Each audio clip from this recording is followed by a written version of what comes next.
and students present here.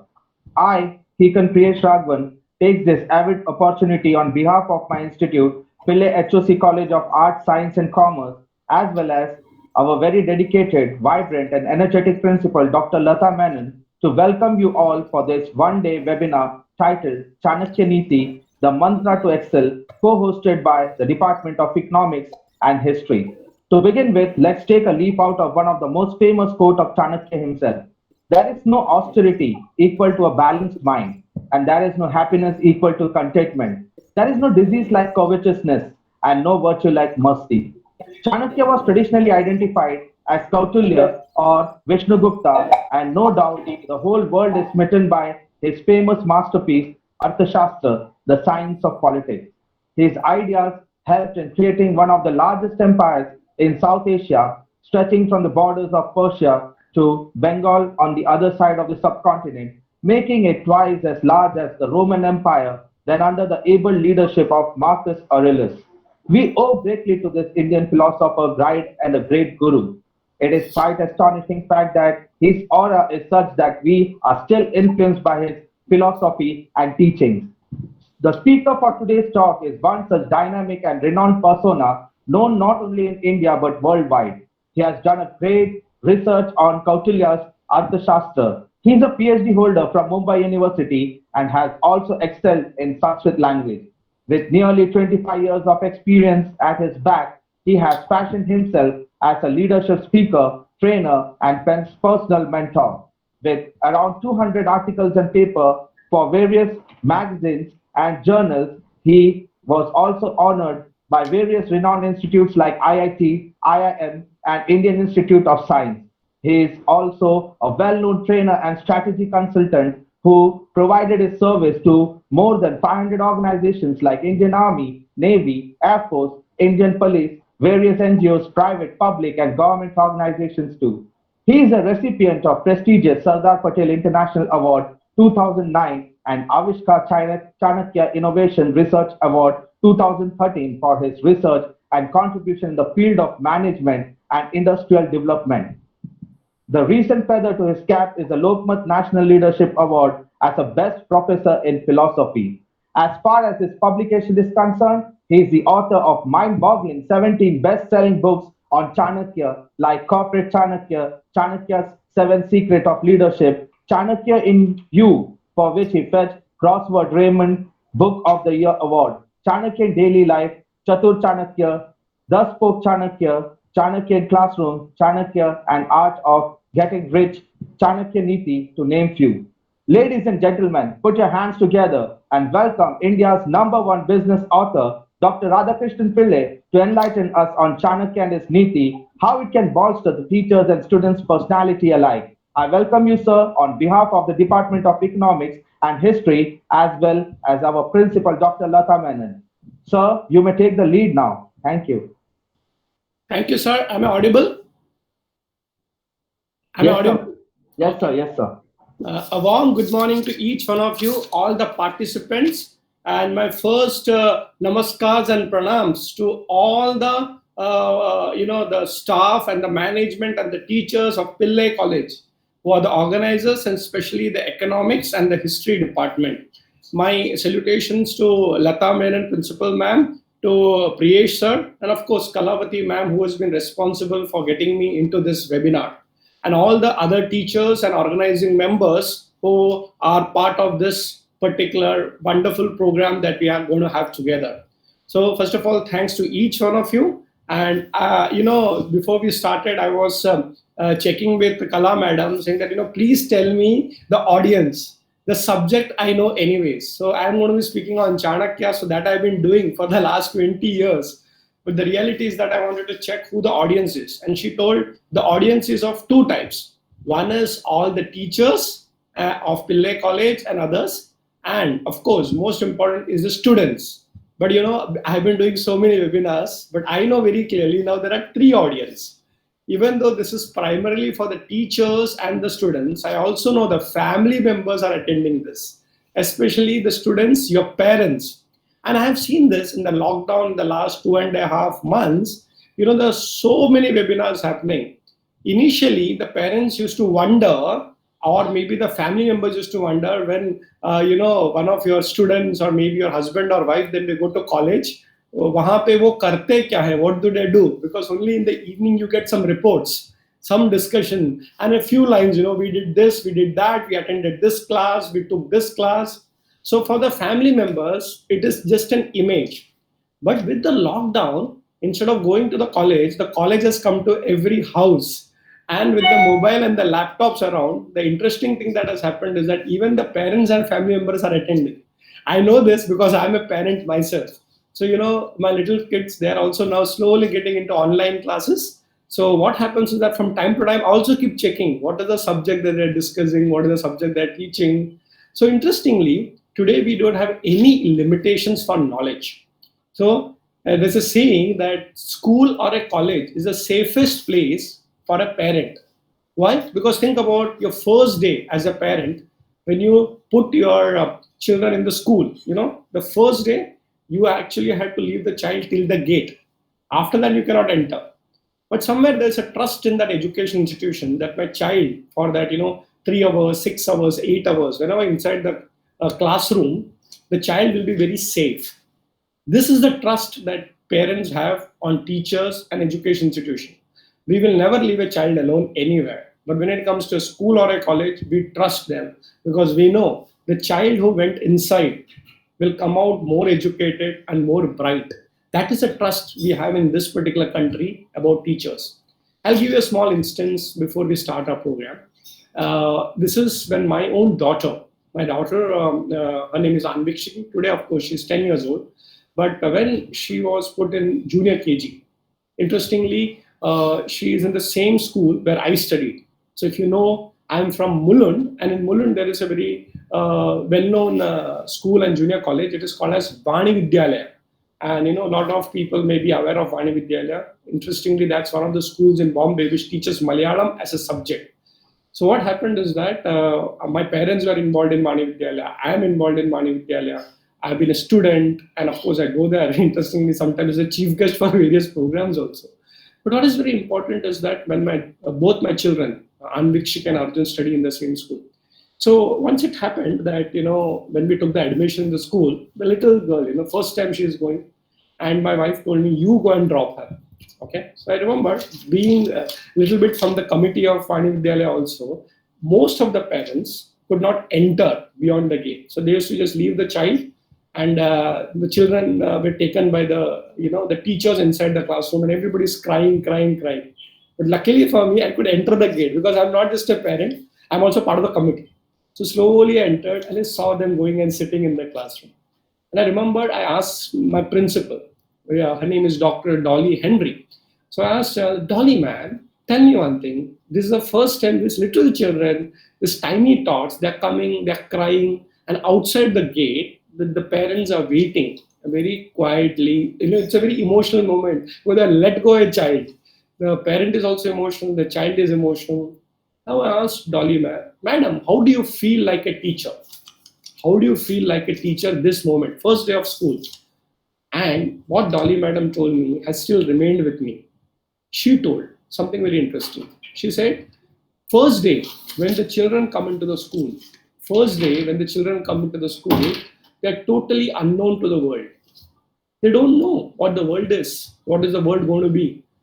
And she told, it is my responsibility that after 10 to 12 years, when they walk out, okay, when they come in, they are actually children. But after 10, 12 years, or maybe 15 years, when they walk out, they'll be young teenagers, bright, brilliant boys and girls to face the world. And that is the responsibility of an education institution. That is the responsibility of a teacher. And believe me, I'm a teacher myself. That stayed with me forever, even today.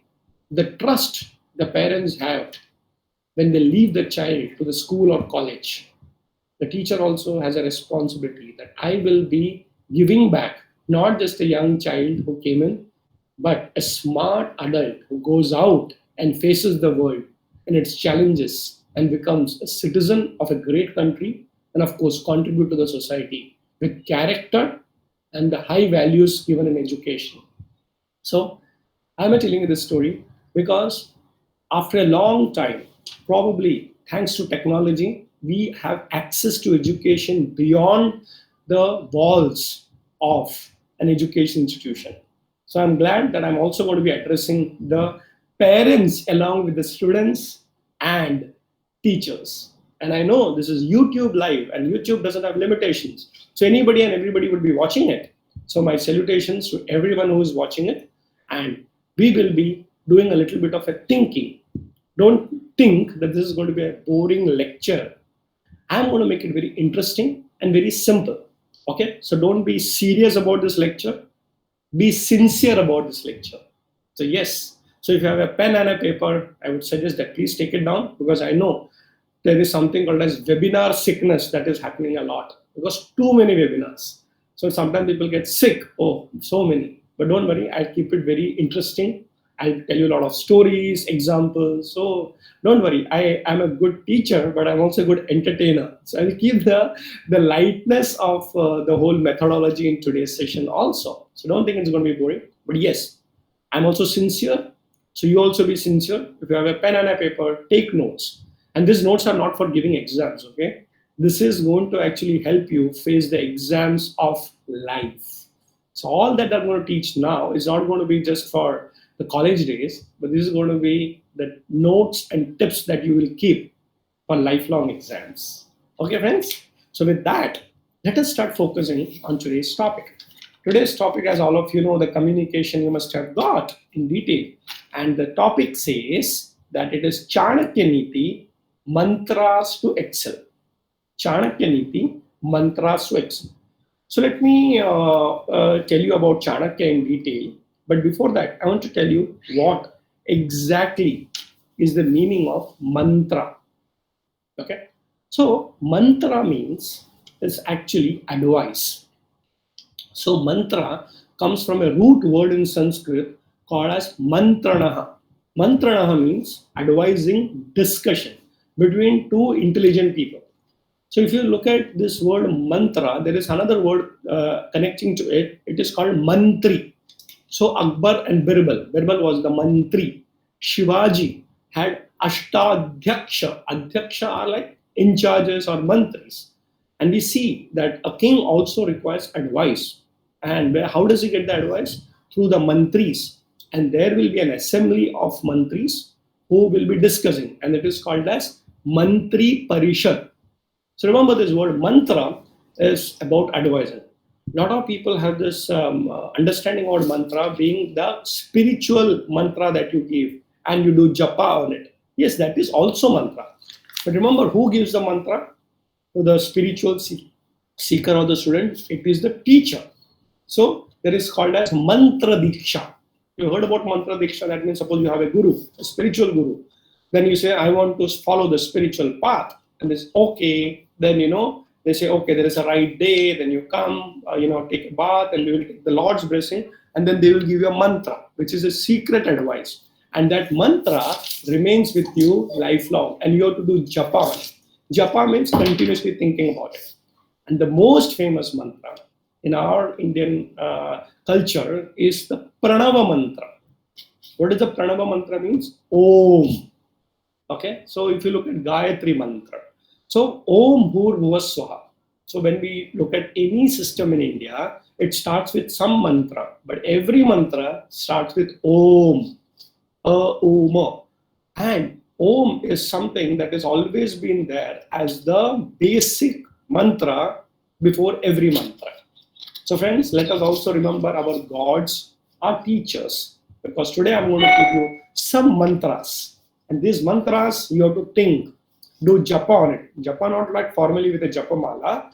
It is called manana. You have to keep thinking about it. And you have to be like a cow. Have you ever seen a cow? Unfortunately, today in cities and all, we don't see much cows because everything is outsourced. The milk comes in a packet, so we don't even know how milking is happening. Even unfortunately, in villages also, we don't see much cows because now everything is corporatized. But let me tell you, if you ever look at how a cow eats grass. So what it will do, a cow will go grazing somewhere and then it will eat grass. But it doesn't swallow like we human beings. We are got so used to eating. We don't eat. We actually swallow. But there is a process of eating called as chewing. Okay, so we don't chew. So everybody gives an advice saying that at least if you put something in the mouth, you should chew it 30 times, and then you should swallow. For us, directly swallow, and the indigestion problems happen. So God has given us teeth for chewing. You know what the cow does? Whenever it goes for grazing, it actually collects grasses and then it keeps it on the side. Even monkeys do that for that matter. And then, interestingly, nature has given them a gift that they can bring it out. The monkeys can store it. Have you seen that? So they have a very interesting system, the cows, that when they eat it, first they swallow it. Yes. But that doesn't go to digestion. They take it out in the free time, whenever the grazing is not eating time. Grazing time is collection time. So they collect. And then in the free time, if you look at it, they again bring it out and keep chewing it. And they chew it to the minutest thing, and then they swallow it. Then it goes to part of the digestion system. So remember, you all have to do that. So when I told you I'm going to give you some mantras, you have to write it down now. But this is not the chewing time. This is collection time. So make all the ideas collected. But after this session, okay, take out the notes again and take it one idea and start chewing them. And they say chew it to the last extent till you get the 100% benefit out of it. For example, if you see a sugarcane person, he will take a sugarcane piece, the big rod-like thing, and then he will crush it, isn't it? And after he's crushed it, the main juice comes out. But he doesn't throw away. Again, he puts it second time, third time, fourth time, till the 100% sugarcane juice is taken out from that cane. He will not throw it. And finally, he feels now there is no more juice remaining. It has become so dry, then only it will throw it out. So this is the process that I'm going to request all of you to follow now and later. Okay, now means this is collection time. So till the next 1 hour, you will collect a lot of ideas. But this is not knowledge acquisition. Like the cow or the monkey, both are nice animals. You have to bring out those ideas, think about it, chew it when you're free, think about it, manana, think about it in detail, and then you will understand. Then when it becomes a part of your system, you will benefit from it. Okay, friends? So this is my request to all of you. So take this very sincerely, take notes, but after this session, take one idea and keep doing manan of it. Okay? So friends, that is what I want to tell you, that mantra is when you give the advice. Even when you go to college or a school, teachers can teach you in the class in the limited time period. But a good student is a good learner. And you all know this. The brilliant students are the ones who actually study after coming back from the class. And you'll be surprised that most of us have this particular problem, that we only open a book during the exam periods. There is this particular joke that was given about an engineering college student. Okay, so it is said that there's a fat book, a very fat book. Somebody asked them, tell me how much time will you take to read this book? So the first student just looked at it and said, how many pages? 1,000 pages. Oh, 1,000 pages. I think I will take around 1 month to read this 1,000 pages. Fat textbook. And the second person was given this book, how much time? The last student, no, my speed is very good. I can finish it off in 1 week. Then the third person, who was a student, was asked, saying that, how much time will you take to read this book? He looked at the book and he asked a question, exam kab hai? Tell me, when is the exam? Which means that the speed of the reading of the book actually is directly dependent on when the exam is. Which means we don't open the book till the exam time comes in.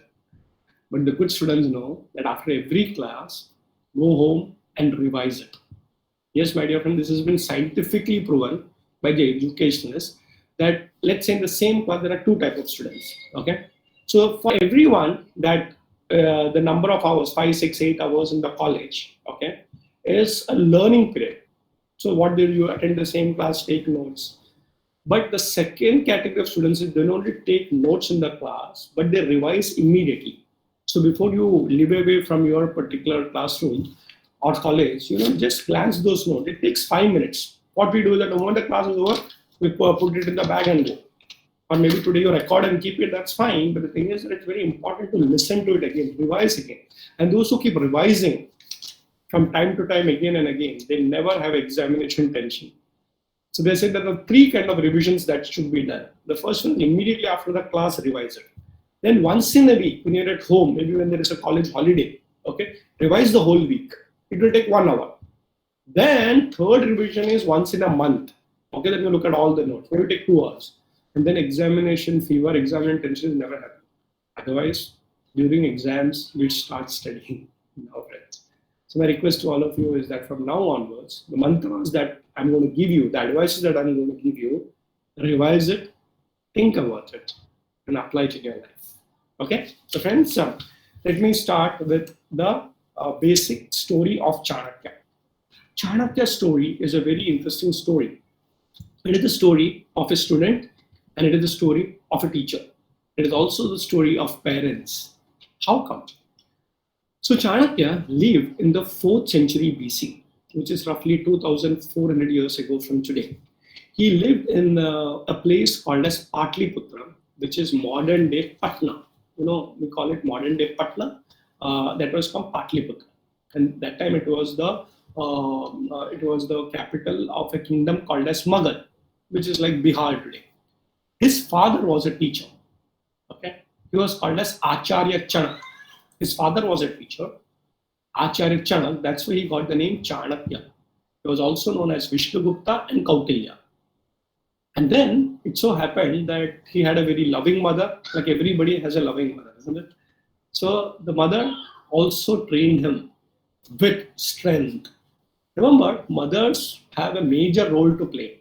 And that is why our Shastras, our Indian scriptures say that the first teacher is the mother.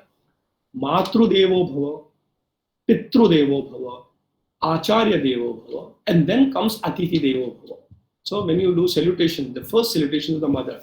Why? Because Mataha, Prathama Guruhu. Mother teaches you to walk, to talk.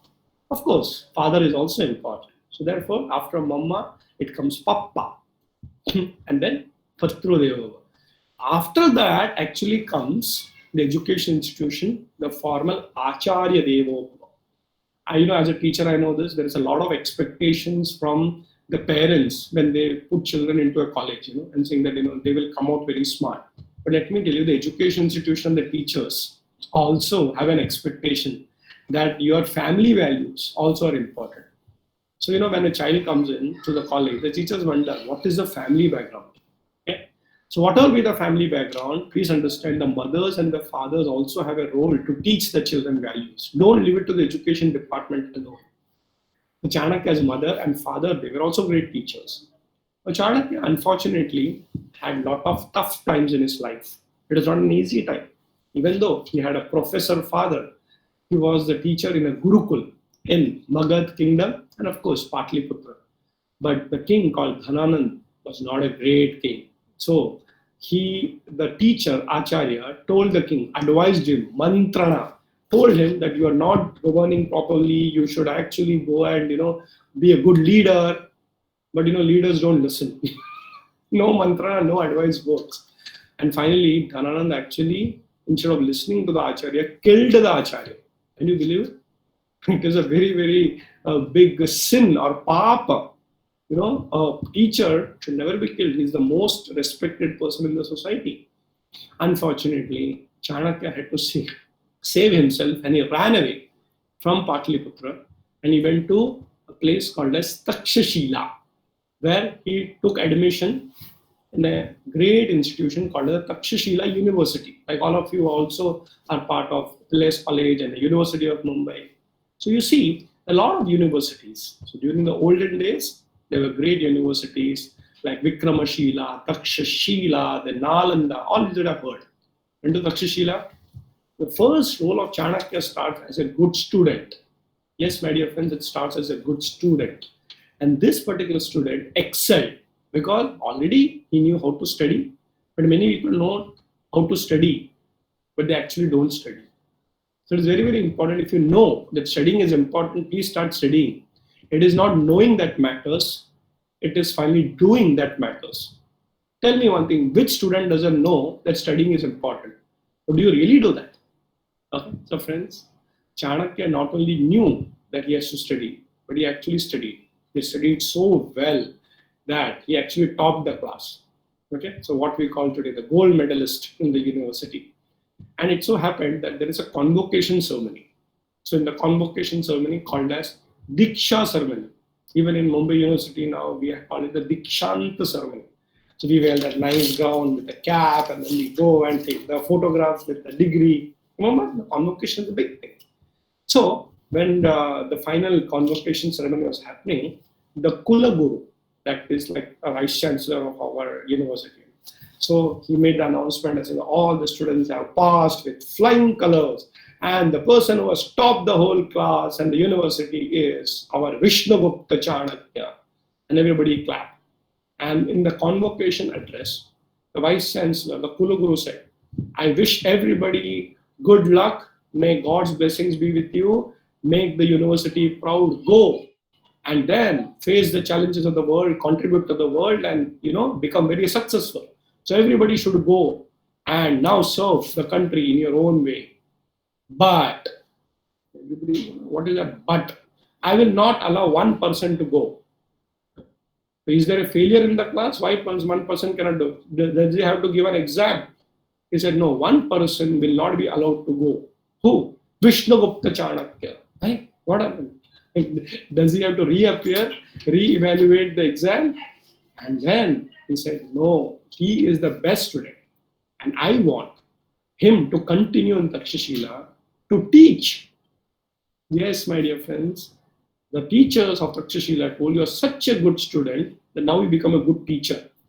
And this is one of the greatest things that happened to you.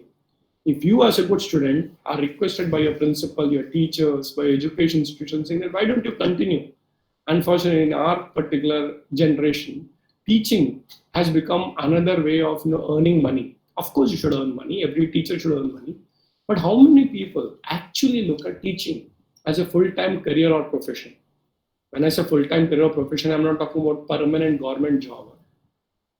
But it's a responsibility. If you learn something, you have to give back. So the same Chanakya, who was a student, became a teacher in Takshashila University. So he excelled as a student and he also excelled as a teacher. What was his subject? Arthashastra. Arthashastra is something which is called political science, but interestingly, it is also called as economics. So this program of ours, a webinar, is organized by the economics and history department. So Chanakya is popular in both these particular departments. Chanakya wrote Arthashastra, which also means economics, which also means political science. And of course, he's a historical character. So my request to all the economic teachers and all the history teachers and everybody else, please take Chanakya very seriously. Because Chanakya gave a lot of economic principles of governance, leadership, military strategy, so many. So at the end of it, he continued to teach, but he started studying the previous Arthashastras. So what is the previous Arthashastras mean? Kautilya Arthashastra is not the first Arthashastra. There were many other Arthashastras before Chanakya. It is said that there were at least, it was a parampara. Hundreds of Arthashastras were there. Like, physics textbook. There are many physics textbooks. But a good teacher will study most of them, whichever is possible, and then write his own textbook. That's it's 12 o'clock. Wrote his own book, that is Kautilya Arthashastra. He studied the previous Arthashastras and wrote his own Arthashastra. Then, that is the teacher part of it. The good quality of a teacher is researching, writing your own book, and also teaching. So the student became a great teacher. And then what happened? He had to come back to Takshashila. So he came back from Takshashila to Magad, to Patliputra. He had to leave Takshashila. Time has come. Yes, everybody should get educated, but if you are in the college forever, it's a bad sign. Of course, you can continue as a teacher, but a teacher also has to retire, right? One day, the time will come. But in reality, a teacher never retires. Because you can retire from a job or from a profession, but teaching is about knowledge. In fact, the more you grow older, with knowledge, you become wiser. I have seen in the modern education systems also, retired principals are called back. And today we have so many autonomous institutions. They have said, now you become a director. I've seen so many professors at Mumbai University also, like who retired and they were called by other universities from across the globe and told, now you become a teacher. They said, I'm retired, I'm 60, it doesn't matter. But you're knowledgeable. So you can be an advisor, you can give us mantra, you can be a vice chancellor, you can be a director. As long as you're healthy, you should teach. So friends, Chanakya actually had to leave from Takshashila, but this time he had a challenge because his father's work was not yet completed. What was father's work? Father's work was to create good governance. Dhananand was not a good king, and Dhananand killed Chanakya's father, so he did not know what to do. Then he said, no, I will also create good governance. I will fulfill the dreams of my father, the vision of my father. When I was in Kerala, I was studying Kautilya Arthashastram. One of my teachers told me this very deep. He said that basically, what is the meaning of the word putra or putri? So I said, son or daughter. He said, no. That is a very, very, very small understanding of the word putra. Okay? Putra is not just a son, but a person, the child, who continues the work of the father or the parents. So if you are a child, many times we don't understand the vision of our own parents. And there is something called as knowledge parampara, the tradition of knowledge. So if you look in the olden days, suppose you are a Vaidya. Naturally, one of your child will continue being a Vaidya. So suppose he has 3 or 4 children. Okay? So one of them will continue. So he is actually the putra. The others are just children. And then he's a suputra. So if I'm a doctor, an Ayurvedic leader, he continues. If I'm a Jyotish, the others will continue. And it is not necessarily only boys. It's also girls. There are so many examples where when the father or the parent is gone, the mother continues. The daughter continues. Sorry. So this happens in every tradition. You have to have a knowledge transfer from one generation to another. So Chanakya realized that he was actually now having a bigger responsibility of continuing his father's vision. So my request to all the parents and all the students sitting at home, please have a discussion on your vision of life. The father may have a vision and the mother may have a vision. The children need to understand the vision of the parents. Okay? Not just the struggles of the parents. Because every parent will only talk about the struggling phases of their life. We did not have money, we came from a village, we struggled in Bombay. All this is fine. But apart from all these discussions, can the parents have a visionary discussion? I wanted to do this, but I could not do this. I remember this, that I had a very clear discussion with my grandparents, my parents also. I still continue doing that. And believe me, the respect for my parents is not only for bringing me up as a child, but also for the vision that they give me.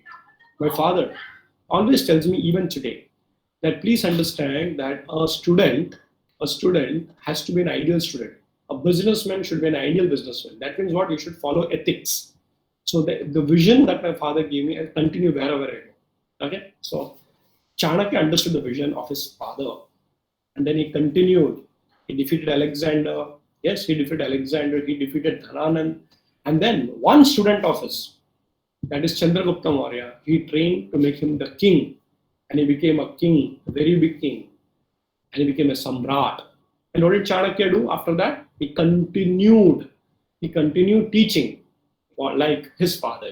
He continued, he restarted the Gurukul, which his father had left. So friends, this is called the knowledge tradition. So what do you see in this? Again, the 3 aspects. The first aspect is that Chanakya as a student. Secondly, Chanakya as a teacher. And third, Chanakya as an advisor, the mantrana part of it. Okay, friends, so this is the background. And you can go on and on and on about the Chanakya, but the reality is that we don't have the time to get into the details of Chanakya. But as it was announced that I've been fortunate to write so many books on Chanakya. If you go to YouTube, search Radhakrishnan Pillai, there are hundreds of videos. Even in my university lectures, most of them are available on YouTube, so you can see this. So I have a limitation of time, so I will introduce Chanakya in the story format. But please watch serials of Chanakya, videos of Chanakya, read books on Chanakya. So I will recommend you 2 books right now. This is my most famous book. It is called Corporate Chanakya. I'm sure everybody must have seen this copy, especially the teachers. Make it a part of your syllabus. So, when you have board of studies and things like that. So Corporate Chanakya is very famous. This year we are celebrating the 10th year anniversary. but this is the most important book that you should buy. It is called Chanakya in the Classroom. Very important, because this talks about the way that students should actually learn and how teachers should teach. Okay, so this book, just remember, Chanakya in the Classroom. It's easily available in all online stores. Now there is a lockdown, so tomorrow when the whole lockdown opens out, you can buy it in physical stores. But don't wait for that. Go to Flipkart or Amazon or any online store. It's all available. So don't worry about it.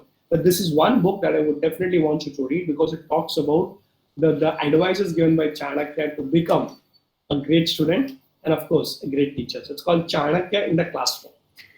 Okay, so now I will start with my mantras. Okay, I'm going to start with my mantras, and I'm going to give mantras for two categories. One is called the teachers, and the second is called the students. So I'll give you, totally three mantras. I hope everybody is going to write it down. So for teachers, 3 mantras, how to be a good teacher. And for the students, 3 mantras, how to be a good student. And let me tell you, a teacher and a student are not different. Okay? They are two sides of the same coin. They are the two sides of the same coin. It's very important to know that every student should aim to be a teacher. And every good teacher was a student first. They're interconnected. Even if as a student, later on you don't formally, if you don't formally become a teacher in an education institution, still continue teaching in an informal way. Okay, for example, you decide to be a businessman. Nothing wrong, you should start becoming an entrepreneur. Instead of looking out for jobs, you should create jobs. But when you become a businessman, when you create jobs, there also you be a teacher. In fact, I remember there's a chairman of a company, and he says, I've made a lot of money, I have made a lot of wealth for my employees and all those things. But tell me, how will I know whether I'm a successful person, especially from my employees' point of view? And I told him, on 5th of September, if everybody comes and wishes you, then you will be the most successful businessman. He said, I didn't understand. What is 5th of September? All teachers know. It is Teachers' Day in India, we celebrate. It is the birthday of one of the greatest presidents of India, like Abdul Kalam. He was Sarvapalli Radhakrishnan. He was a teacher, a philosopher who also became president. And the government of India has decided that we will be celebrating his birthday as Teachers' Day. So I was telling this chairman of a company, and I told him that if on 5th of September, every employee comes and tells you, Happy Teachers' Day, then you are successful. He said, what do you mean? That means you're not running business. You're actually teaching values by doing business. So if I've learned from you, you be a teacher. So whatever knowledge you have, give it to your employees. It's very, very important to understand. Suppose you're doing business, or even if you are a politician, nothing wrong in that, or an artist, create more and more people. So a good teacher is the one who creates more good teachers. A good leader is the one who creates more leaders. So from time to time, never ever forget that teaching, yes, it's a profession full time. Teaching should be an attitude. Now look at this. Right now also I'm teaching, right? So I'm not taking a formal lecture in a university, but I'm sharing my knowledge. And that is very important. A person who shares his knowledge is a teacher. And the person who gains the knowledge is a good student. So learning capabilities also is important. So friends, now I'll be giving you these three mantras, and very, very simple. I'm not going to complicate it with a lot of things. So what I'm going to do, I'm going to tell you first for students and then for teachers. And remember, it's very easy to remember. All the advisors start with S. S, S, S. So 3 S for students and 3 S for teachers. Are you yes for S? YES. Are you yes? So come on, give me a thumbs up. I'm all watching on the YouTube also parallel, So please give a thumbs up. Yes for S. Ready? So very simple to remember. So the 3 mantras that I'm going to give you for students are the first mantra, and they're not, very complicated mantra that you have to buy heart, like Om, Pranav mantra. Very simple. Anybody can understand it.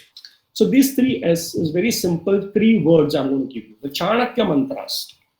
The first one, if you're a student, first S is called Shraddha. First S is called Shraddha. What is the meaning of Shraddha? Shraddha means faith to the teacher. Okay. Many times we go to the education institution, but we don't trust the teacher. We don't have faith in the teacher. We just sit there because, attendance lagana hai, as they say in Bombay. Lagana hai matlab kya? That means you have to just give attendance. And I've seen this very in many institutions that there is a war between the teacher and the student. Yeah, there is almost like a war.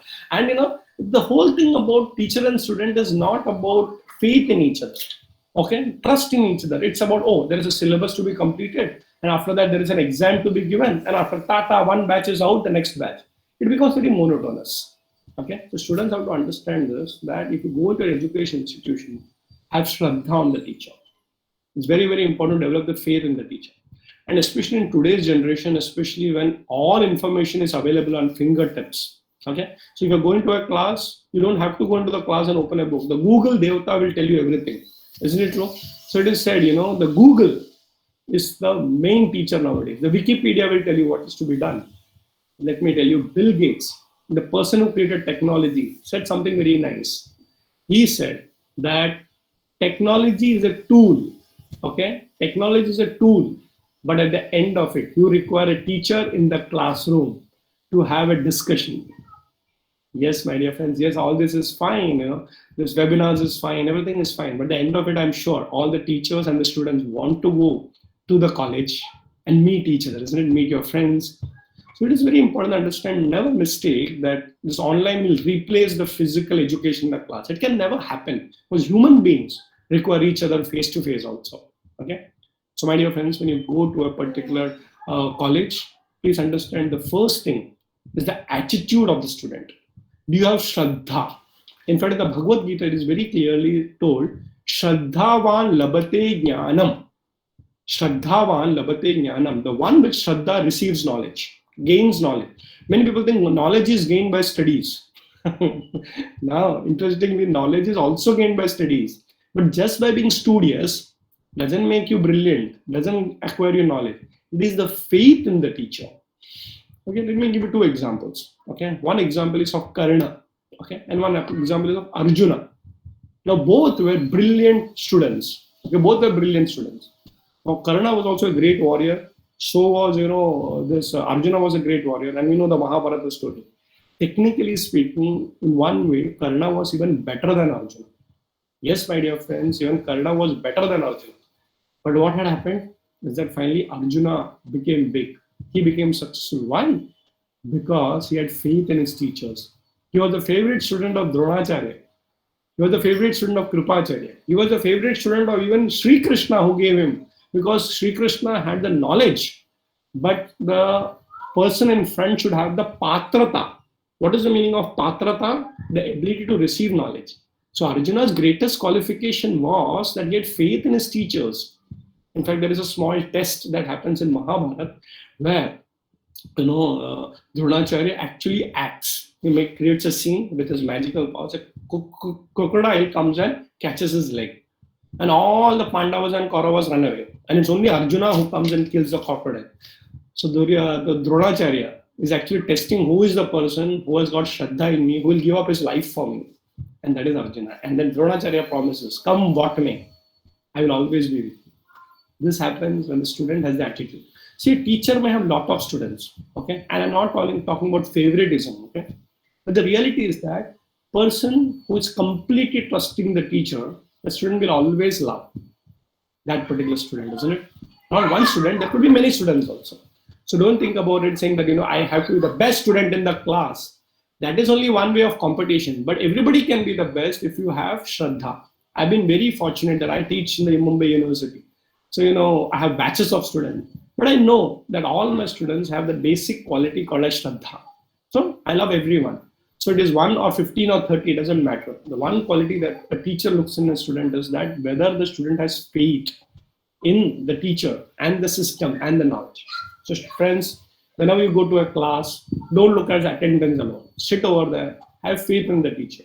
Many times we compare teachers. Okay, don't compare teachers. One teacher may have communication skills better than the other, but Shraddha in the teacher is very, very important. Remember? So, Shraddha, first is. The second quality of a student is seva. What is the meaning of seva?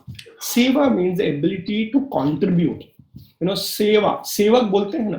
That means service attitude. Many times we go and we attend the classes and go away. And then maybe spend some time with our friends and go away. But the reality is that a student should also do some service to the teacher or the institution. For example, there are so many opportunities beyond the classroom that you can do for the education institution. I remember when we were small children, one activity that used to do for our teachers is carry the books to the staff room. I'm sure many of you must have done it. Take the books. Because instead of taking so many books, one student will take it. The teacher will notice the student. I'm not telling you this is what you say, trying to impress the teacher. No. With Shraddha, when you do seva, the teacher knows here is a student, a boy or a girl, or any of them, who is serving, who is understanding it. So let's say there is a college event. Why don't you participate? Go and ask the teacher, teacher, can I help you? Because the teachers today are very much burdened, They have to do so much activities and all those things. So do some seva, service. And you'll be surprised. If you serve the teachers or the institution, what we call even the Gurukul, believe me, you actually become a good student. And then it is not about, the studies alone. Studies with seva bhav. Okay? So, Shraddha, then comes seva. The third S is very important. It's called Sambandha. Sambandha means building relationships. Okay? So, many times, when we say relationship, we confuse it with the relatives. Okay? Relatives are part of our families. And maybe, you may get actually your spouse in the college where you're studying, So, maybe that boy or a girl may become your lifelong relative or a partner. I'm not talking about that. I'm talking about relationships. In college, there are so many different kind of people who come from different backgrounds. But you should be friendly with everyone. You should not have the habit of competition. Unfortunately, education has become an examination system. It's not actually an examination system, but unfortunately it has become. Examination is a very small part of education. But we only prepare for examination. And look at it, everybody goes to classes and this and that just to get marks. In that we forget to actually build relationships. See, when you go anywhere, it is the human touching you that matters. So imagine you're a student in the class and there are 60 other students. Okay, so you are having a relation with everyone nicely. Believe me, that attitude of yours also matters. So when you go, help others. So if you're a good student, there'll be weaker students in the class. Help them. If you know how to study well, teach others to study well. And most important, never ever keep any enemies. Okay, because enmity gets into your head and it adds to your stress. No competition, think about collaboration. No comparison, become cooperative. Okay, don't compare, saying that okay, he's good at something, it's okay, I can learn from him. Every child is unique. I request all the parents to understand this. Don't keep comparing children also. Parents unfortunately even compare to siblings. This son of mine is doing well, this daughter is doing not well, this daughter is doing well, son is not doing well, between this person, that one, no. That's why we need to understand that we should all, when we go to an education institution, build relationships. Therefore, I say, be friendly with everyone, but choose your friends carefully. And repeat it, be friendly with everyone, but choose your friends carefully. You can't have all the college as your friends. Be friendly with everyone. But that 5-10 people with whom you spend most of your time, you have to choose them carefully because they can make you or break you. So make sure you have good friends, committed friends. But for that, you should also be a good friend. In Marathi, there is a saying, Kama Purta Mama, which means, when there is work, he becomes my friend. And when there is no work, he is not. So he's a very selfish person. No. Be selfless in your sambandha, in relationship. Don't have too much expectations. And therefore, it will add on to your mental stress. Why is the stress because of relationship? Because the expectations keep going very high. So what I'm saying is that build relationship, help others. So the first one is Shraddha, that's an attitude. Second one is Seva, that's the kind of an action that you do. And third is what you do with friends, Sambandha. With everybody be friendly. Yes, from time to time there is competition. Okay, when I say competition, the sports and all those things. But competition also has something called a sportsman spirit, isn't it? So yes, okay. So suppose you won the game, next time he will win the game. Today she has won the first prize, second time I will win. That's okay.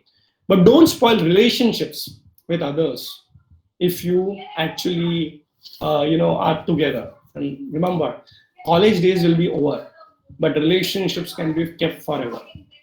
College days will be over, but relationships should be kept forever. So this is the 3S for students. Now I'll come to the 3S for teachers.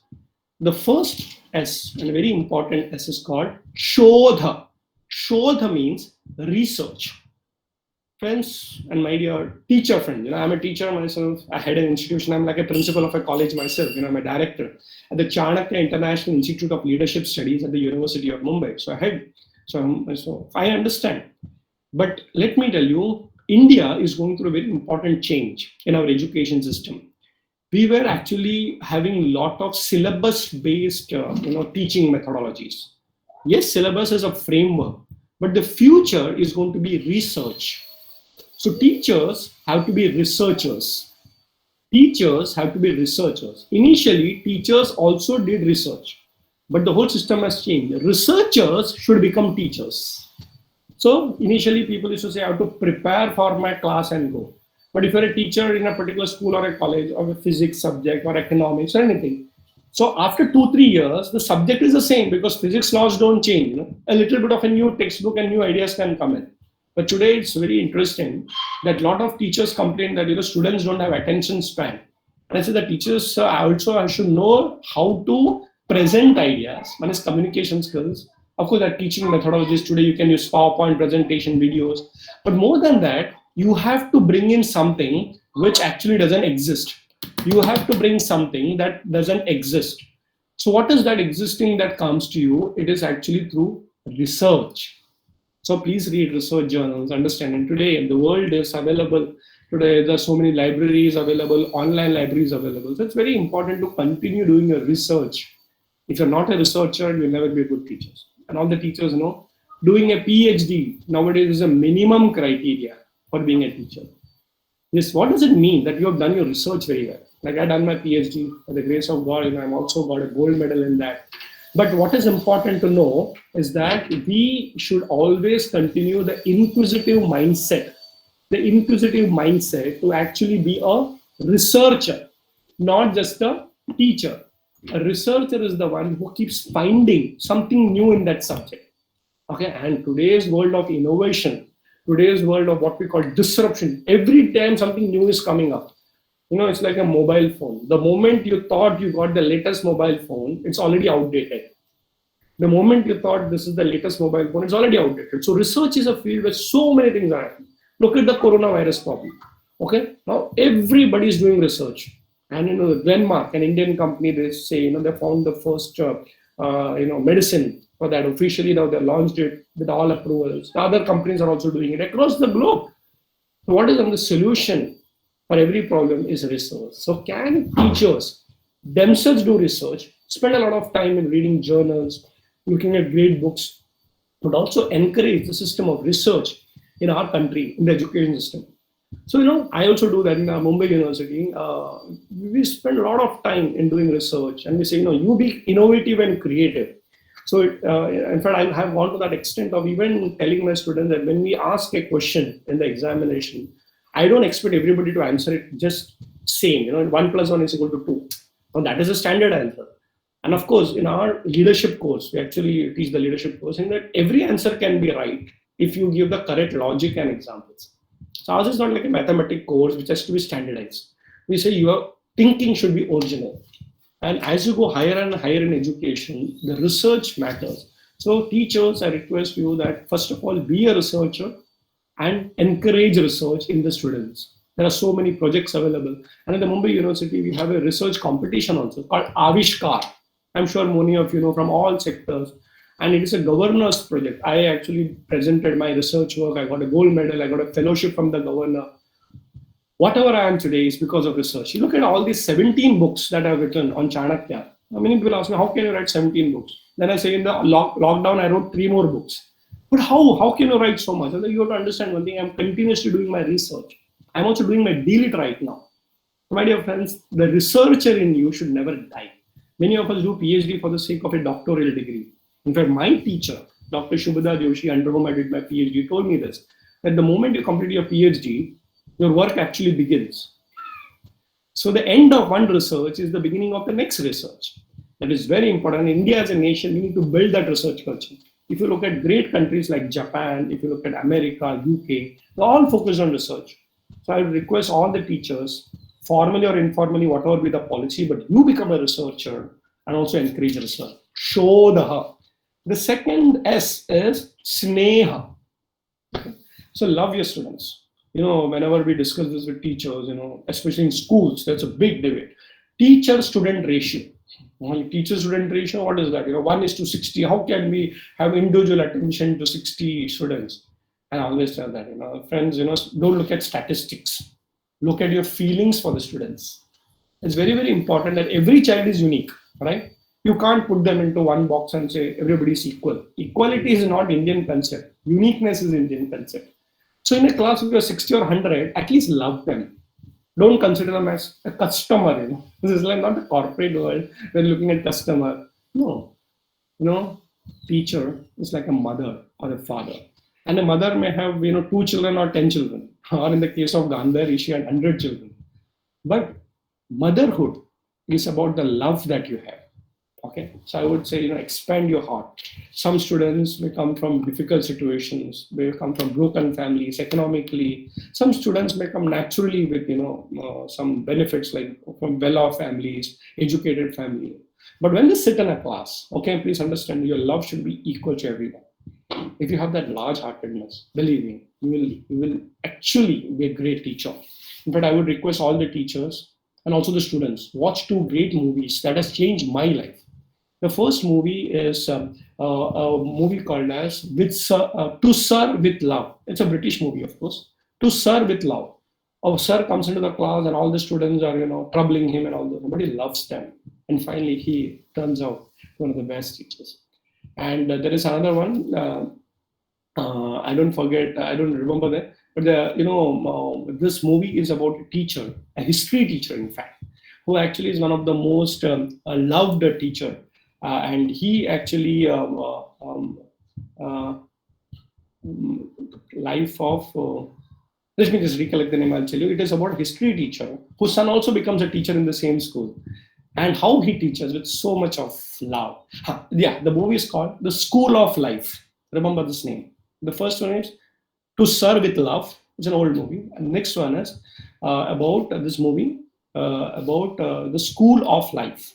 If you do that, then the teacher had a large heart, okay, and the students always vote them. So it is a father and a son who become great teachers. And the journey of a teacher to transform from a teaching to a loving teacher.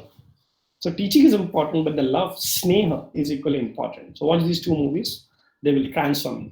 Okay, so like Chanakya was a great teacher. Chanakya's father was a great teacher. You also have to be great teachers. And the third S is called as sanskar.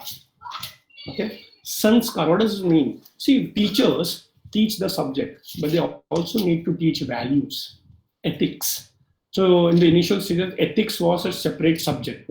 So we used to have ethics class, and a lot of students will get boring. What is this ethical discussion of this? Don't look at ethics as a separate subject. Ethics should be the foundation of every subject. Suppose you're teaching history, teach them ethics along with history. If you're teaching physics, teach them physics, but before that, teach them ethics. It's very, very important. The values is what makes you. In fact, in India, we always taught them spirituality as a part of foundations of our culture. So any teacher, if he used to teach mathematics, he said, first understand spirituality and ethics. Okay, if you're studying astronomy, first take the God's name. Astronomy is also a subject, but before that, teach them ethics, values, principles. So many people say, I don't have time in the class. I remember one of my teachers telling me, you may have 30 minutes.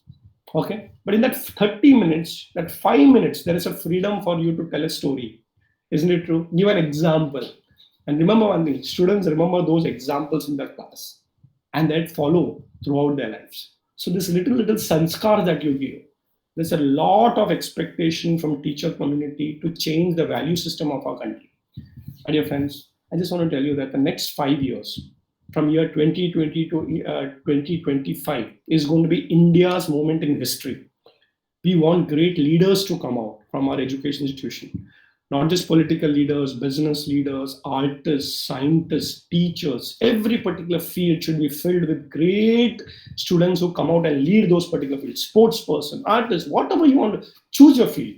But next 5 years, you should always focus on spirituality. Yes, ethics. And where does it start? With the teachers. If teachers don't follow and teach ethics, who will? That's why it's sanskar. So let me just wind up. Remember this mantras of Chanakya. Okay, for the students, the three S are Shraddha, Seva, and Sambandha. Okay, relationship with everyone. But the teachers, Shodha, Sneha, and Sanskar. Remember these three, and you will succeed as a student, you will succeed as a teacher. But most important, we all will succeed as a nation. There's a lot of hope from India across the globe. Yes, Indians have succeeded everywhere. Whichever field they go, if they got into IT, they are now the IT heads, the Google, the Microsoft, the IBMs, and so many companies are led by India. The teachers, everywhere, Indian teachers are in demand. Okay, scientists, Indian scientists are so much in demand. If you look at Indian businessmen, they say there is a way of doing business. Okay, so friends, wherever you go, next 5 years, focus on this qualities of Indian greatness, literature, our culture, our tradition, and we will be proud when we come out of this particular education institution to serve the society. I hope you enjoyed these mantras, the 6S, 3S for students and 3S for teachers. Now, after this, chew this manan and make it a part of your life. Thank you so much. Namaskar. I'm ready for questions if there are any.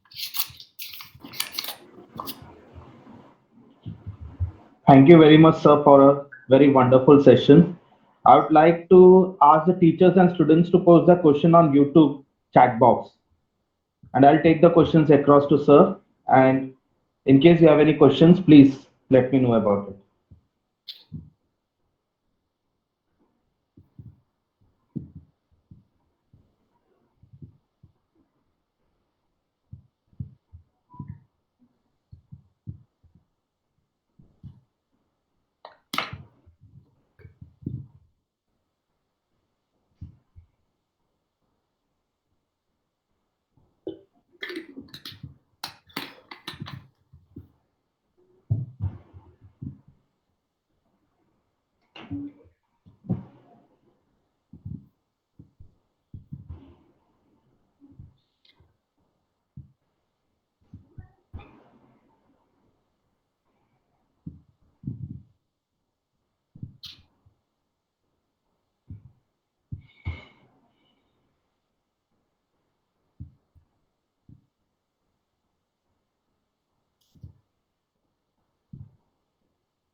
Sir, yes, sir.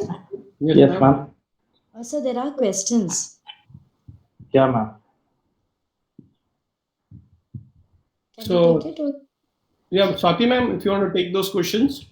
Yeah, sir. The one of the question is, sir, my question is that how do we deal with a person who is misbehaving with us? So you are asking the Students' point question from from the the students. no. The thing is that is it a student who is misbehaving with a student? So the person hasn't mentioned this. Okay. The So, but questions. he or she is a student, right? Yes, yes, I guess so. So I Yes. consider, because, sometimes students misbehave with the teachers also. So I Yeah, take right. this question in a spirit that, if I'm a student, there is another student who is misbehaving with me, right? So in fact, I have given this solution in a book. I want all of you to read it. It's called Chatur Chanakya. Okay. So this is a children's book, of course. It's called the Chatur Chanakya and the Himalayan problem. Now, interestingly, the story is about bullying. This happens, misbehaving is one way, and then a lot of students get bullied. There's ragging in colleges. There are a lot of negative things that happen. And unfortunately, in college, you want to show your power also. And there's a lot of show off also. So I'll give the solution for it. I'll give the first Chanakya mantra. Okay. The mantra for Chanakya is that if you are small, okay, and the opponent is big, okay, never fight a battle alone. Take some friends along. Never fight a battle alone. Take some friends along. So suppose you are small and the person misbehaving is bigger than you, more powerful than you, fatter than you, as they say, then what do you do? Then don't worry, take some friends along. So the mantra here is that if somebody is misbehaving with you, don't consider it as a personal problem. The reality is that he or she may be misbehaving with everyone. Okay, so that means there's a problem with that person only. So what you should do is first of all discuss with your friends. Okay, ask them what do you think we should do, what do you think we should do. So when you discuss, you get ideas.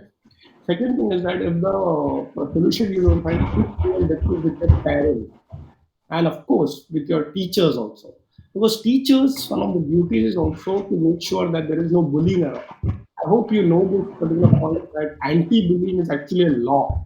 If you try to bully someone in our generation of bullying or ragging was like considered like wow, all the seniors had to rag the juniors. This is not Indian culture. See, in India, the culture says, even in the Arthashastra, that a senior should love the juniors as a younger brother. So the teacher is not there in the class. In the Gurukul system, the senior is to take the class for the juniors. And today, the senior means we are more powerful than So first of all, if you are somebody else is misbehaving, don't fight that problem alone. And if you try to become isolated, you can develop mental health problems because it becomes your problem. You get stressed out. Discuss with your friends, discuss with your parents, discuss with your teachers, and that person, he or she has to get some warning. If you misbehave with me, I will show you my strength. So in this book, Chatur Chanakya, the same situation happened. There is this boy called as Chatur Chanakya, little boy. And then there is a person who is bullying him. His name is Himalaya. Okay? And Himalaya is a very fat boy. But Chatur Chanakya is Chatur. You have to be intelligent. Okay? You have to be smart. He says, I am thin and Himalaya is very fat. How can I defeat him? I can't defeat him alone. So what he does is that he brings friends with Arjun. Arjun is a very fat boy. So he takes Arjun on his side and Arjun then defeats Himalaya. You don't have to be fat to actually defeat somebody who's fatter. You can befriend somebody who's fatter. Okay? So that is just the story. So it's very, very important to use strategy when somebody is misbehaving. Unfortunately, we look at the problem, we don't look at the strategy solution. हम अकेले हैं तो क्या हुआ हमारे साथ बहुत है you may be very smart but don't try to be over smart. Okay, I have to be smarter than the over smart guy. So never take misbehaving forever. And if you don't show that strength, other person will continue misbehaving with you forever. Understand this particular point. If you don't show them the power when it is required. Okay, so it is like the story of a snake. It is said that a snake doesn't bite, but the fear of the snake should be there.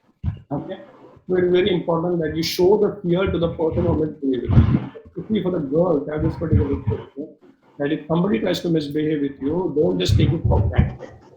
Raise your voice, tell somebody. And of course, at least immediately you can take your friends and family. It's very, very important. Never take any person misbehaving with you for granted. No, not allowed.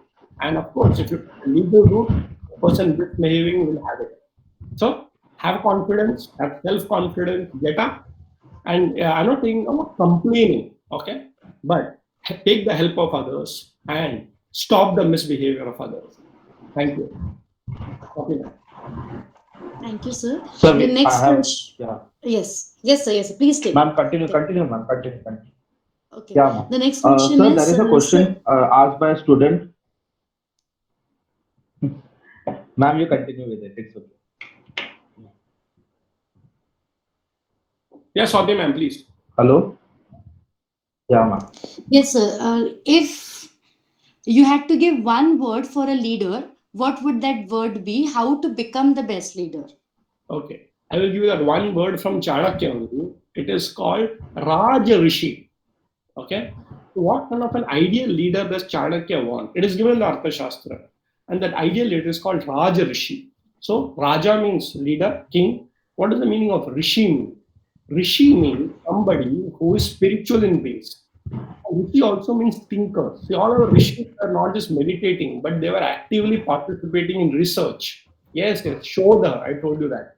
So what happens is that in the olden days, all these rishis used to take different subjects and work on it. Physics, astrology, astronomy, Ayurveda.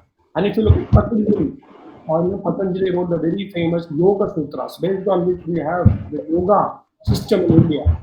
And that's why we have the International Yoga Day now. So Patanjali was a researcher. He was a rishi. What kind of a leader is Chanakya? Talk about Raj Rishi. So he has to be a Raja with a quality of Raja, but he should also be a thinker and a researcher. If we have those particular leaders who think that thinking and researching is important for a nation, believe me, he will become a great leader. Let me give an example of America for that. America's strength is that they've always focused on innovative research. So they've always ahead of the other part of the world, space technology, or if you look at the IT sector or any of the business models that they create, they always have the advantage. In the olden times, the Britishers had this advantage. The scientific development that happened across the globe was because of the British research. And the leaders supported research. They themselves were researchers. So my one word is that if you become a leader in whichever field, focus on research. Let me give an example. Suppose you become a sports leader. Where is research in that? Yes, you can study the best practices of that sport. For example, in India, we became a cricketing nation, but we are world level, we are number one cricketing nation. How? Because the sports teams, the whole thing invested in research. If you go to Bombay, you have many places there, like MCA, Mumbai Cricket Academy, and all those things, where you find that they have put research. They studied various countries and found out what are the best practices, and then can we actually duplicate that in our country, get the best bat, get the best physiotherapists, get us the best fields. So you have to invest money and time and efforts. But let me tell you, a leader should have the attitude of doing something different from others. That's where research matters. Same thing in the industry. If you look at TVS Group or if you look at Bajaj Group, they are the world's best automobile company, world's largest selling motorbikes. How did that happen? Because they focused on research. So that one word a leader should have is Rajarshi. Think like a leader, think like a researcher. That is the quality of a leader according to Chanakya. Thank you, Swati ma'am. Next question, please. So, the question is, what new ethics we need as a nation to boycott China, as it is a real thing that each Indian wants to do? Yeah. So the whole idea is that now currently the China thing is very emotional. Okay. And we're talking about the word called boycotting, boycotting, boycotting. Please understand this two, three fundamental things about China. Okay. Chanakya says, very interestingly, okay. Chanakya says, what are the things that you can learn from the enemy? Now, this is very, very interesting. Okay. Learn from the enemy and then bring the strategy. So let's say look at India, China. They were not enemy countries before this 1962. All that thing happened before the Mao era. We were actually, like one particular culture. Buddhism is very, very popular in China. If you remember, Huin Sang was a great scholar who came to India, took all the Indian culture and wisdom and education and went to China. So if you look at it culturally, there is a lot of similarities between India and China. Lot of cultural similarities. Same thing in Japan. Same thing in Indonesia. So we always have exported our culture. Now coming back to the China example, specifically in today's generation, so there is a lot of fight happening across the border. And of course, as a nation, we should not take it for granted. So first I would say that before you make a strategy, first study. Okay. So what is China's strength? Okay. So and Chanakya says, in the strength of the enemy lies his weakness. In the strength of the enemy lies his weakness. So what is China's strength? And I've been to China myself. I know a lot of professors there also. I found out something very interesting. China has a different work culture than India. And they're very productive culture. Okay. So the governance system may be very different, the philosophy may be different. But when you look at a Chinese way of working, we Indians are very far behind. Very far behind. We talk a lot because we like to talk. We're a democracy. When it comes to working, we are very, very unproductive people. We don't value time. I'll tell you, we are all students, right? And I can tell you, if two students are sitting, one Indian student and a Chinese student, believe me, I can tell you, there's a Chinese student will take all the notes, he will go home, prepare, and the report will be ready by evening. If I have to tell you that, please make a report, the first question you will ask is, Kab dena hai? And you'll wait for the exam. time, and any of the teachers have to beg and say, "Oh, student, please give," as if you are doing a favor on the teacher by giving the reports on time. Please understand this. China values time. They produce, and there is something called mass production. So coming back, there is something called as work ethics, and believe me, it's worth studying that from China. The way they manufacture it, the cost effectiveness, it's amazing. That doesn't mean we Indians don't have it. Okay? So don't get me wrong. I'm a high patriot. I love India. But you have to understand one thing: at the government level, the policies have to change. But at the individual level, our work ethics has to improve. Do we value time? Okay. Do we value punctuality? Do we value productivity, efficiency? So as a nation, let the government do all the things, make in India and all those. That's fine. But what I'm saying, to make in India also, you require Indians to make. But we can't have this attitude of laid back and saying that हो जाएगा नहीं, करना चाहिए, करना पड़ेगा in the efficient time. So first thing I learned from China is that they have a very, very different work culture. We should actually study that. The second thing is that we need to understand what they're good at and what they're bad at. So definitely there is a fighting going on. So let me now tell you about the specific thing about banning the Chinese goods. Let me tell you very frankly, this is an economic way of defeating China, as they say. So there are many types of war. One is a military war, one is an economic war, there is a cyber war. So there are different types of wars today. So this economic war is directly related to manufacturing. Okay, so what does the manufacturing mean? What does the manufacturing mean? The manufacturing is very clearly about the goods that come from China. But interestingly, they're small goods. Okay, the small little things. Now let me tell you, do you know there are certain segments in India which actually we don't import from China? For example, scooters. I told you that. Do we actually have a scooter selling in India which is Chinese made? Bajaj and TVS are still the world's largest selling scooters, isn't it true? Of course, they are the world. Why don't we import? What do we import? The small things. So I think one thing that we should do, apart from buying make in India, the make in India quality should be better than China, and most important, cheaper than China. If you can get it, the Chinese goods will become irrelevant. Yes, my dear friend, the Chinese goods are becoming relevant because they are cost effective. And I'll tell you this very frankly, the traders, at the end of it, when a Chinese good comes in, Diwali mein aap jao shopping karne ke liye. There's an Indian product worth 25 rupees and the same quality is giving in 10 rupees. What will you decide? Yes, there is a patriotism, so 2-3 times, but at the end of it, you have to understand world-class quality, better than China and cheaper than China.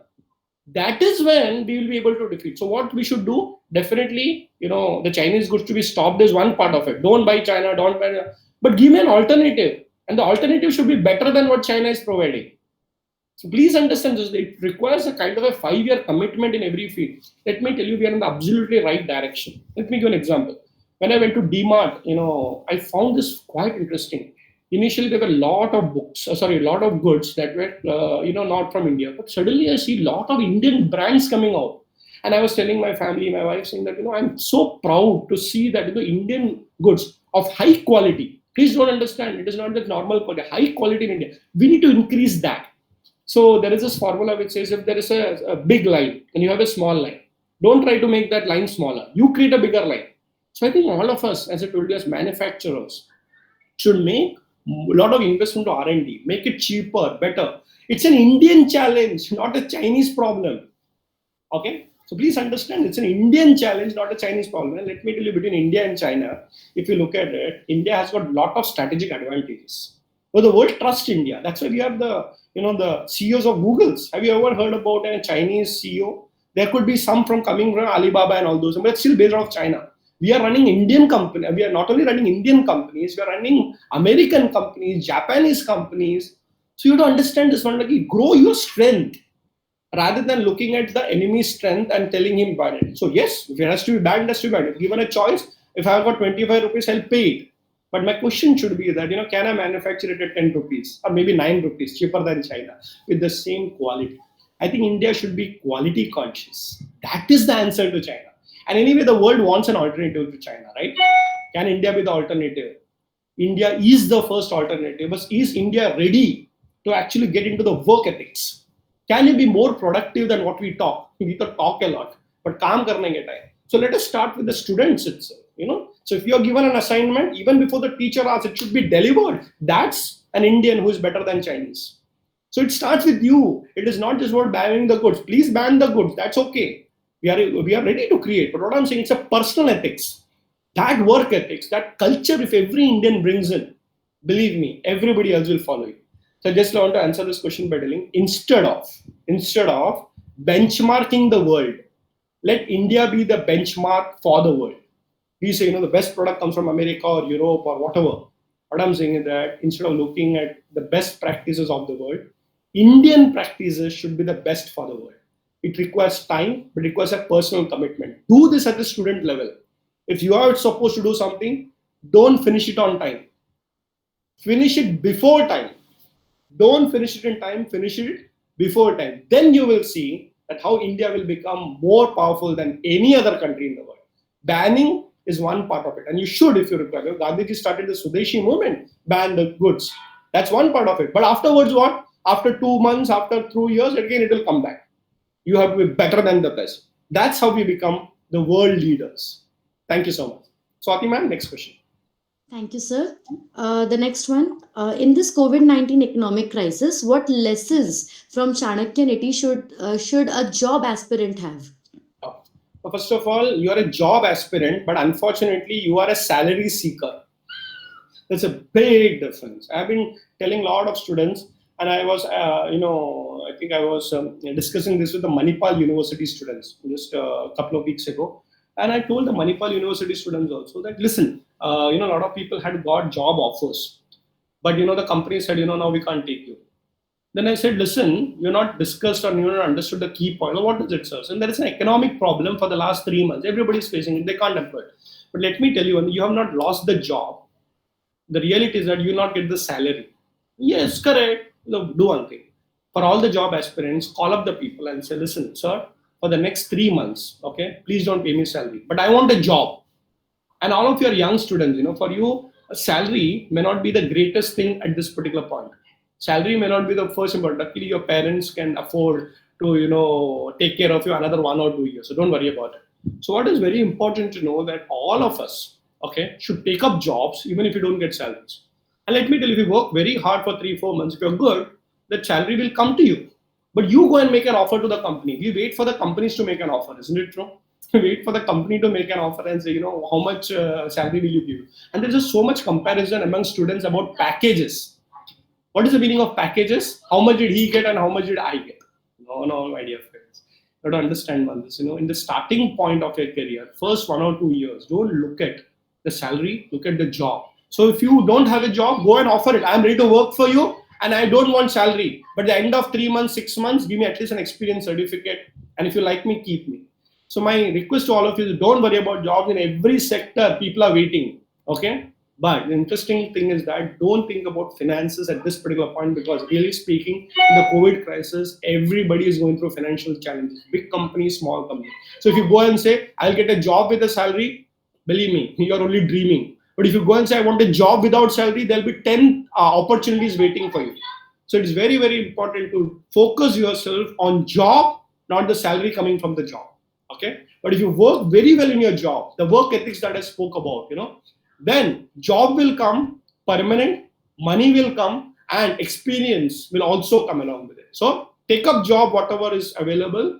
Don't worry about finances at this particular stage, but gather the experience. And believe me, after 6 months, 1 year, when everything turns around, you will have many, many more job offers with better salaries. Thank you, ma'am. Next question, please. So the next one is, how involved should a person be into spirituality? And also do tell us about Anviksiki. I am so glad you asked this particular question. So first of all, what is spirituality and what is Anvikshiki? That's a subject by itself. In our Mumbai University, we actually teach Anvikshiki as a proper subject. Some of my students are also attending this online. I know this on the YouTube they are watching. So first, let me tell you before Anvikshiki, what is spirituality? Okay, so there is a lot of misunderstanding about spirituality in India, and many times it's about moksha, nirvana, liberation. That's one part of it, But the real spirituality is is about finding what you're good at and doing it ethically. So spirituality also is connected with a word called as swadharma. Okay, so if you're doing your duty, actually you're a very spiritual person, and do that duty with an attitude of seva is also spirituality. So Arjuna wanted to run away from the battlefield. And the greatest spiritual discourse that happened was in the battlefield, Bhagavad Gita. Isn't it true? And it is not a post-retirement activity. Many people think spirituality means after retirement, when you have nothing to do, you are useless to the society and you will sit in some ashram. That is not spirituality. Spirituality makes you active. Spirituality makes you productive. Spirituality makes you efficient. In fact, the greatest role model for youth of India is Swami Vivekananda. Do you know that 12th of January we celebrate as National Youth Day? So what kind of a spirituality was his? He was telling first play the football before you read the Bhagavad Gita. So you have to be physically fit to understand spirituality. Our great spiritual leaders were all spiritual. Mahatma Gandhi was spiritual. Shivaji was spiritual. Rana Pratap was spiritual. They are ready to face any problem. So a spiritual person is not a darpuk, a fearful person. So one of the qualities of a spiritual person is abhayam. Okay, abhayam means he's not afraid of anything. And today for small matters we commit suicide. My goodness, what kind of is, you have spiritual strength, you're not afraid of death. But before you die, naturally, you live the life fully. That is spirituality. Please understand this. You have to have the rigor. And Chanakya has spoken about it. Suicide is not the solution. It's actually a problem for the remaining people. Imagine you commit suicide and your family members have so much expectation from you, your parents, and you just run away. What kind of a spiritual person are you? What kind of an Indian are you? In India, we never believe that death is something that will, conquer us. We have to conquer death. So come on, understand this. Spirituality is a spirit in us to live the life successfully, contribute. So that kind of a spirit in you makes you spiritual. It's a science by itself. Of course, you should read the scriptures. Ramayana, Mahabharata. For me, Artha Shastra is also a Shastra. It's a spiritual book. So spirituality, don't look at only meditation, japa. That is a part of it. There are practices. Meditation is a practice. But before you achieve God, Chanakya says, first be winner in the world. जो दुनिया को जीतेगा वो भगवान को भी जीत लेगा. But do it in the right way, the ethical way. Okay, be a winner in life the ethical way. You are actually a spiritual person. The second part you asked is about anvikshiki. It is the prathama vidya for a student according to Chanakya or the Gurukul system. Like in India, when we go to any education institution or school, they teach you 3 R's. It is actually a British system or a Western system. What are 3 R's? Reading, writing, and arithmetic.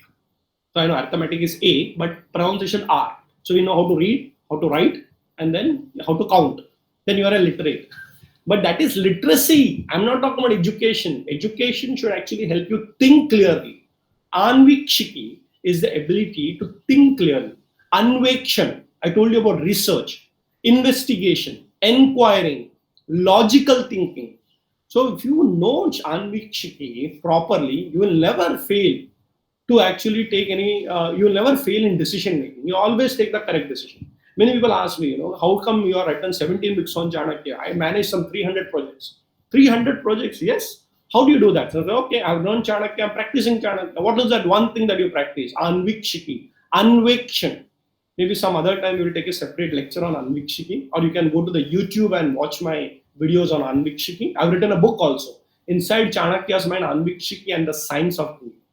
So there are a lot of meaning to Anvikshiki, but I want to tell you that is one quality, one knowledge you should have. Chanakya calls it Prathama Vidya. The first knowledge for a student should be how to think. And there is a joke about education system, saying that I was born intelligent and education ruined me. That means we are not giving enough scope for the intelligence to grow. We are only giving them information to grow. Information is given by Google now. But intelligence should be grown in the education through Anvikshiki. That's a methodology. But finally, I fell in love with the word so much that I came to know that It's 1 Mahabharata, o'clock. Draupadi's name was also Anvikshiki. So I named my daughter also as Anvikshiki and my son as Arjun. Anyway, the jokes apart, Anvikshiki is a science of how to think correctly. Thank you, Swatiman. Next question. Thank you, sir. Considering the time, I am clubbing 2-3 questions here in the same lines. So it is the present era has changed in so many ways. So what was Arya Chanakya's mindset, and how do we relate it to the current mindset? Plus, how will the Chanakya Neeti help us in future? Okay, very nice question. So what is the previous mindset, current mindset, and what is Chanakya Neeti for the future? See, in the past, if you look at the mindset of Chanakya, everybody believed in national development. Okay? And the concept is called Rashtriyata. So nationalism or patriotism is the first quality that they're taught in the education institutions. And Chanakya was a teacher. I remember when I was in school, we used to have Bala Bharati, and there used to be a pledge. I don't even know whether we use it now. My dear brothers and sisters of America, like how Swami Vivekananda had proclaimed. So we had a pledge that we took in our school books. It was like every Indian and his commitment to the nation. Okay. Unfortunately, we become very patriotic when there is an India-Pakistan cricket match or now a Chinese problem. Patriotism is not an annual event on a 26th January and a 15th of August. Patriotism should be an attitude. And you can do your Desha Seva from any point of time, anywhere you are. Like today, I'm teaching Chanakya on a webinar. I don't even see the people physically. But for me, this is Rashtra Seva. Suppose you're cooking food at home, that can be a national commitment. When you're feeding your family, okay, you're also feeding values. The Indian systems can be given in that when you're practicing Ayurveda. So I think the old school of thought, when I say old, don't look at it as an ancient. The Gurukul system used to say, Rashtriya Bhavana is very important. So if you look at Ramayana, they say, my first duty, Rama says, is towards Ayodhya. See, that is also patriotism. Maybe India as a country never existed. But for me, that is my first commitment for my nation. I will also give up, everything else. Pleasure, pain. In fact, there is a whole debate about, why did he leave Sita? Because, Rashtra. So when army people go to fight on their border, they don't look at their families. Can every Indian think about Rashtra Bhavana, the national spirit? That is what is important. And we have to get into that mode. Now coming to the present system. Present system is only about economics. Kitna paisa banaya, kisko kitna paisa banaya, and competition and jealousy with each other. We don't come together and be happy. Even when we see college events and we go there, people are just comparing. Two students are not happy because other got more mark than me. What kind of an attitude is okay if you get less marks now, but tomorrow you will be a great human being. So I think somewhere we need to get into the national spirit with a spiritual spirit. Spirituality is not about comparison. Spirituality is about cooperation. Okay, so we have to get to that. So coming back to future of Chanakya Neeti, I believe that life is full of circle. It will come back. So Chanakya created the golden era of India. And today all of us put together, we can create another golden era for our nation. Okay, and we are very lucky, especially the students who are attending it. You speak to your parents and grandparents, you'll understand. We have struggled a lot. We did not have food to eat. Food was imported. And Lal Bahadur Shastri had to proclaim that ज़्यादा खाना मत खाओ क्योंकि बाकी लोगों को खाना नहीं मिलता. One dress of mine would go from one brother to the next brother to the cousin.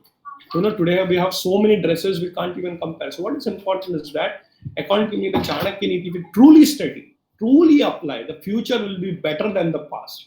So let us not glorify the past. Let's work in the present and make India better than the past. So we don't glorify the past, सोने की चिड़िया. अभी आगे जाके diamond का eagle बनाओ. सोने की चिड़िया is past. Diamond ka eagle. So चिड़िया is small. We don't want to be a small country. We want to be eagle. We have to be the king of birds. And let us be diamonds. Because as they say, a diamond is forever. So the future, according to me, if you truly understand Chanakya, is going to be better than the glorious past of India. But Swami Vivekananda said it. The past will be nothing compared to the future of India. But let us create the future in our generation. And I'm giving a timeline. 2025. 5 years, if all of us work hard, we'll create the best India, better than the past. Thank you, Swati. Thank you, sir. Since we're running short of time, we'll... Yeah, I understand. Thank you.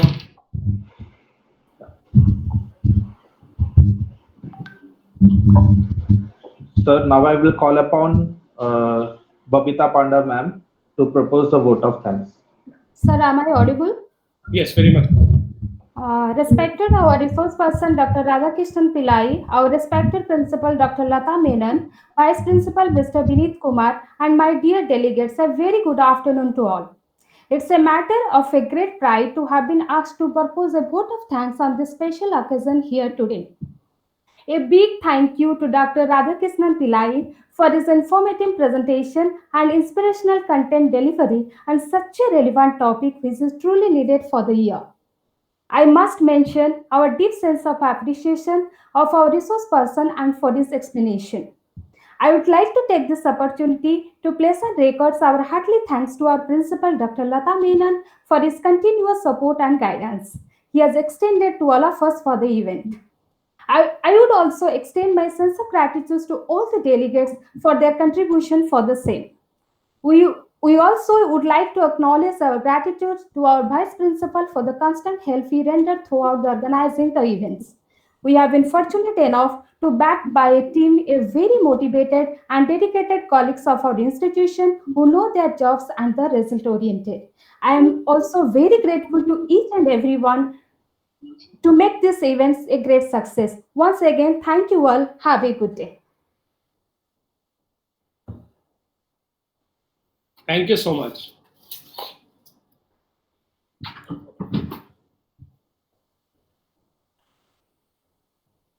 Can I log out, sir? Hello? Yes. Yeah. Sure, sir.